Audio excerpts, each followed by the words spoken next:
আমার 12টা 10 বাজিয়ে দিয়েছে, মানে ধারণার বাইরে। 1 ঘন্টা পুরো লেগেছে আমাকে এই ভোগের পেছনে। মানে এই যে বসে রয়েছে, মানে কিছু বলার নেই ওকে, আর আমার কিচ্ছু বলার নেই।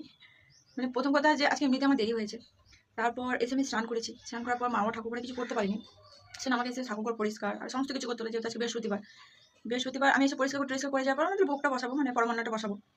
তো ওটা বসাতে গিয়ে মানে আমাকে কাঁদিয়ে ছেড়ে দিল। মানে বিশেষ করে প্রচণ্ড 1 ঘন্টা সময় লাগলো, মানে এই ভোগটা বসাতে গিয়ে। হয় গ্যাস শেষ হয়ে যাচ্ছে, না হলে এটা হচ্ছে ওটা হচ্ছে, মানে নানা রকমের জিনিস। এই যে ইনি যে ভদ্রভাবে সেজে বসে রয়েছে, কিচ্ছু জানে না, মনে হচ্ছে আজকে আমাকে পাক ঘুরিয়ে ছেড়ে দিল, বিশ্বাস করো। এখন আমার পুজোর কিচ্ছু হয়নি, কিচ্ছু না। এই সবেমাত্র গ্যাসটা ধরিয়ে আমি দুধটা বসিয়েছি, এবার আমি পুজোর ব্যবস্থা করবো। ওকে চান করাতে হবে, চান করানোর পর এবার বৃহস্পতিবার আমাকে ঘট পাততে হবে, পুজো করতে হবে।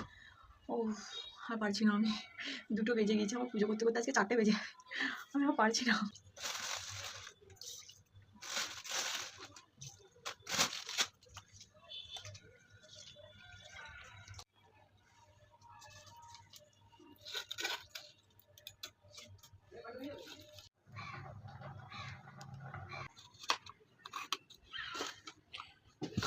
আগে দিয়ে দিয়েছি, তো ওটা তোমাদের সঙ্গে আমার শেয়ার করা হয়নি, মানে কাছে কাজে চাপে আমি ভুলে গেছি, আর একটু লাগবে, দিয়ে দিলাম।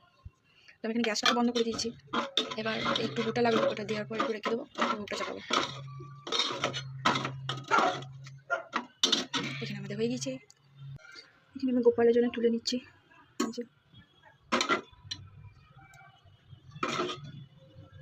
তুলছি।